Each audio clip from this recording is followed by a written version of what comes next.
नमस्कार दोस्तों, मैं दुर्गेश पटेल आप सभी मित्रों का अपने YouTube चैनल हम आप साथ साथ में स्वागत करता हूं। दोस्तों, मैं वीडियो बना रहा था भारतीय संविधान और राज्य व्यवस्था। उसके बारे में 3-4 वीडियो बनाया था। आज काफ़ी दिनों बाद फिर बना रहा हूं। 26 जनवरी है आज। उसी के से एक अगला टॉपिक है। आज मैं लोकतंत्र के बारे में बताऊँगा। आज का हमारा टॉपिक जो है वो लोकतंत्र है। इसके बारे में आप सभी मित्रों को जानकारी दूंगा कि लोकतंत्र क्या है और लोकतंत्र का कैसे उदय हुआ। इसके बारे में पूरी जानकारी इस वीडियो के माध्यम से या और 1-2 वीडियो के माध्यम से जानकारी दूंगा। तो सबसे पहले आते हैं, देखते हैं लोकतंत्र। जैसा कि लिखा हुआ है लोकतंत्र। लोकतंत्र 2 शब्दों से मिलकर बना है। एक है ये लोक और दूसरा है तंत्र। लोकतंत्र ये 2 शब्दों से मिलकर बना है, जिसमें लोक का अर्थ है जनता या लोगों से है और तंत्र का अर्थ से मतलब है शासन से। शासन तो लोक का मतलब लोगों से है, तंत्र का मतलब शासन, यानी कि लोगों का शासन या ऐसा शासन या ऐसी शासन व्यवस्था जिसमें लोगों की भागीदारी हो, तो उसे क्या कहते हैं? उसे लोकतंत्र कहते हैं। आप लोग समझ गए होंगे कि लोकतंत्र किसे कहते हैं। लोकतंत्र वो है जिसमें जनता के जिसके शासन में जनता की भागीदारी प्रत्यक्ष या अप्रत्यक्ष रूप से हो। ये प्रत्यक्ष अप्रत्यक्ष बाद में बताएंगे। पहले लोकतंत्र की परिभाषा देखते हैं। एक अमेरिका के 16वें राष्ट्रपति थे अब्राहम लिंकन। ये नाम याद रखिएगा, अब्राहम लिंकन नाम है। ये अमेरिका के 16वें राष्ट्रपति थे। इन्होंने 1869 ईस्वी में गेट्सबर्ग एक स्थान है अमेरिका, गेट्सबर्ग यहाँ एक सम्मेलन हुआ था गेट्सबर्ग में। यहाँ पर इन्होंने लोकतंत्र की बहुत ही स्पष्ट परिभाषा दी थी, जो कि सर्वमान्य है। ये परिभाषा इन्होंने क्या कहा था कि लोकतंत्र जनता का जनता द्वारा जनता के लिए शासन है। लोकतंत्र जनता का जनता के द्वारा जनता के लिए शासन है। 3 शब्द हैं जनता का, यानी कि लोकतंत्र वो है जो जनता का शासन होता है। जनता द्वारा यानी कि जनता के द्वारा शासन होता है, प्रत्यक्ष या अप्रत्यक्ष, और जनता के लिए शासन होता है। तो लोकतंत्र, ये अमेरिका के राष्ट्रपति 16वें राष्ट्रपति थे अब्राहम लिंकन परिभाषा दी। अब लोकतंत्र के बारे में पहले देखते हैं कि लोकतंत्र का उदय कैसे हुआ। लोकतंत्र का उदय जो है, चूंकि आप लोग सभी लोग इतना तो जानते ही हैं, हर कोई जानता था पहले लोकतंत्र था नहीं, राजतंत्र था, सामंतवाद था। तो लोकतंत्र का उदय कैसे हुआ इसके बारे में चर्चा कर लेते हैं। सबसे पहले लोकतंत्र के उदय में 3 महत्वपूर्ण क्रांतियों ने बहुत ही महत्वपूर्ण भूमिका निभाई है। इन्हीं 3 महत्वपूर्ण क्रांतियों के बारे में बताते हैं हम आपको। ये 3 महत्वपूर्ण क्रांतियां जो लोकतंत्र के उदय में बड़ी भूमिका निभाई, इसमें से सबसे पहला है 1688 की गौरवपूर्ण इंग्लैंड की गौरवपूर्ण क्रांति। 1688 ईस्वी में इंग्लैंड में हुआ था गौरवपूर्ण क्रांति। गौरवपूर्ण क्रांति इसलिए कहा जाता है क्योंकि इस आंदोलन में, इस क्रांति में कोई खून खराबा नहीं हुआ था, कोई हिंसक घटना नहीं हुई थी। एक शांतिपूर्ण ढंग से परिवर्तन हुआ था। और परिवर्तन क्या हुआ था इसके बारे में चर्चा करते हैं। सबसे पहला परिवर्तन इसमें यह हुआ था कि इस क्रांति से इंग्लैंड में संवैधानिक राजतंत्र का उदय हुआ। संवैधानिक, क्योंकि उसके पहले वहाँ पर पूर्ण राजतंत्र था। पूर्ण राजतंत्र यानी कि पूरी तरह शासन व्यवस्था पर वहाँ के राजा और उसके वंशज का अधिकार था, लेकिन संवैधानिक राजतंत्र का उदय हुआ। संवैधानिक राजतंत्र का मतलब है कि संविधान के दायरे में रह के राजतंत्र, संविधान के दायरे में रह के राजतंत्र का उदय हुआ। और इसमें संवैधानिक राजतंत्र में 2 बातें हुई। एक तो ये हुआ कि सबसे पहले कि राजा का पद तो जो था वो अनुवांशिक ही रहा, और पद जो है राजा का पद जो है वो अनुवांशिक ही रहा। लेकिन इसमें लेकिन जो है शासन जो है चलाने के लिए जो है वो जनप्रतिनिधि चुने जाने लगे।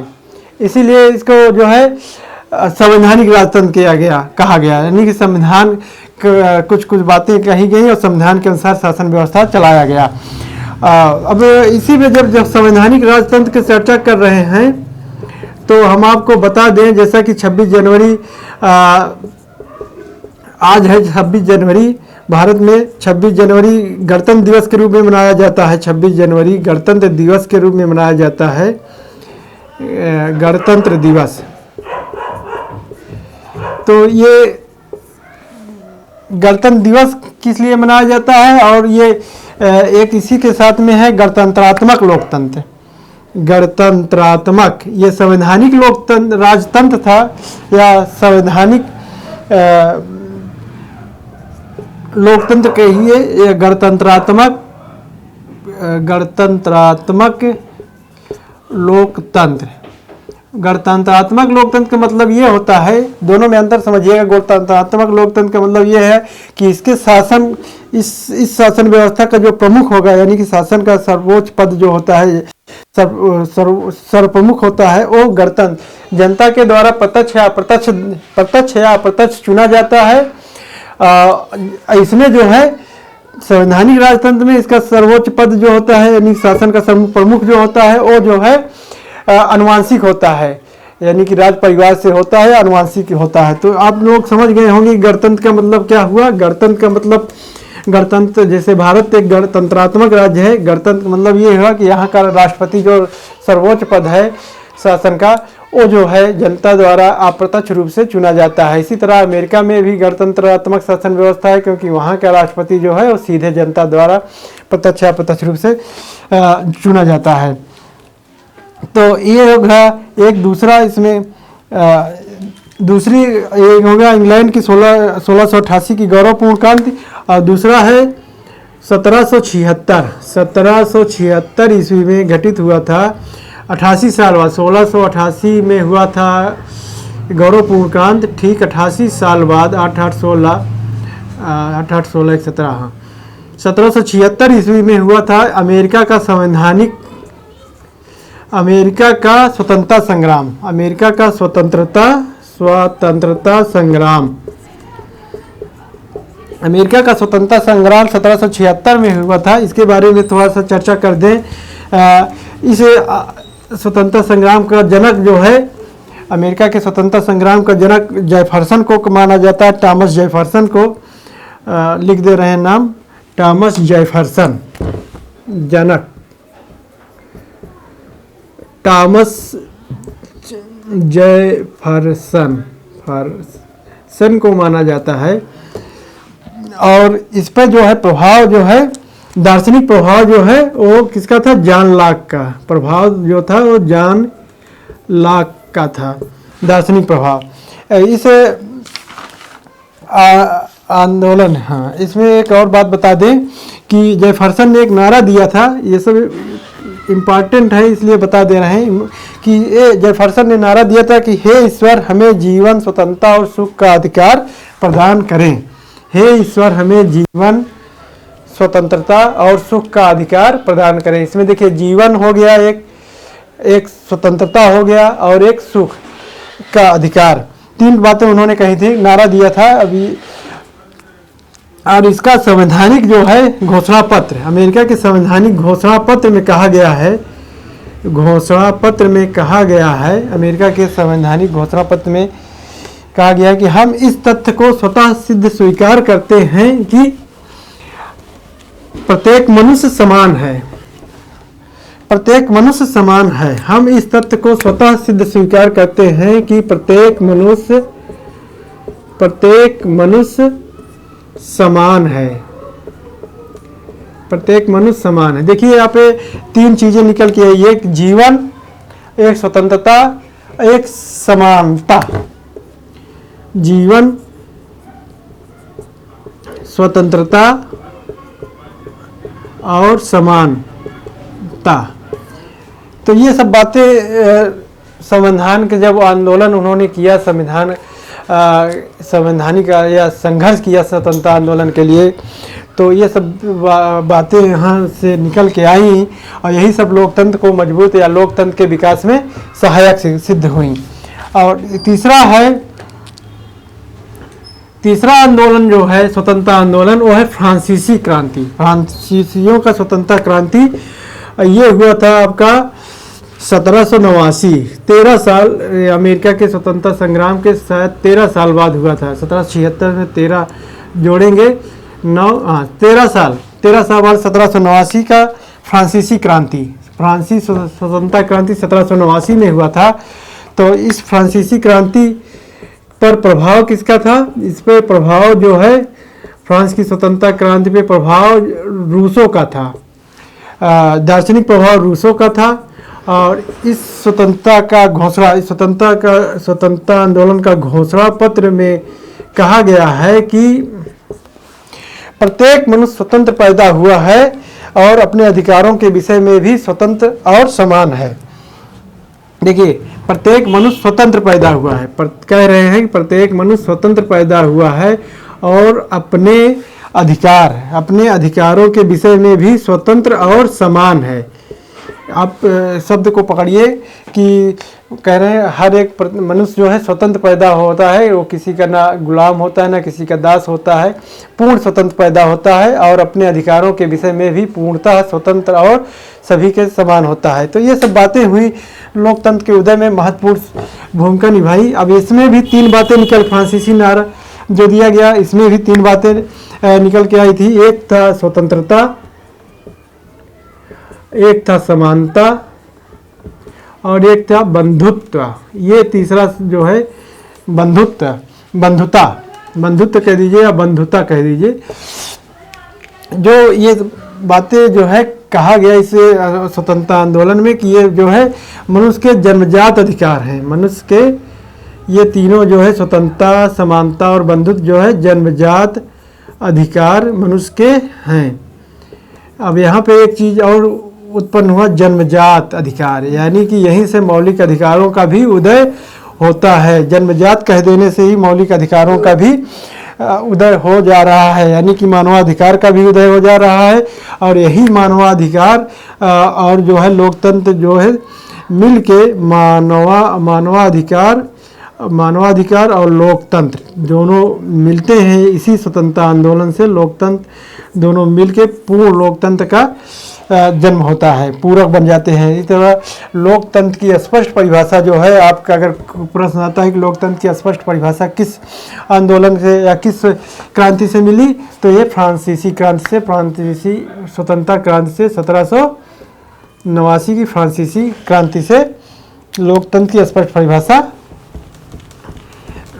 क्लियर हुई, स्पष्ट हुआ, लोकतंत्र की स्पष्ट परिभाषा दी गई।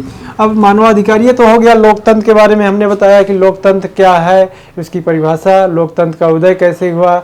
लोकतंत्र के उदय में 3 महत्वपूर्ण क्रांतियों ने महत्वपूर्ण भूमिका निभाई। इसमें 1688 की इंग्लैंड की गौरवपूर्ण क्रांति, 1776 का अमेरिका का स्वतंत्रता संग्राम आंदोलन और फिर 1789 का फ्रांसीसी स्वतंत्रता आंदोलन।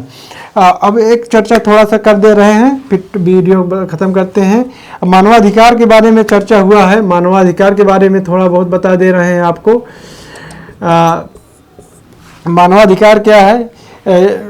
मानवाधिकार जो है ये जो मैंने बताया कि स्वतंत्रता, समानता और बंधुता, स्वतंत्रता, समानता और बंधुता,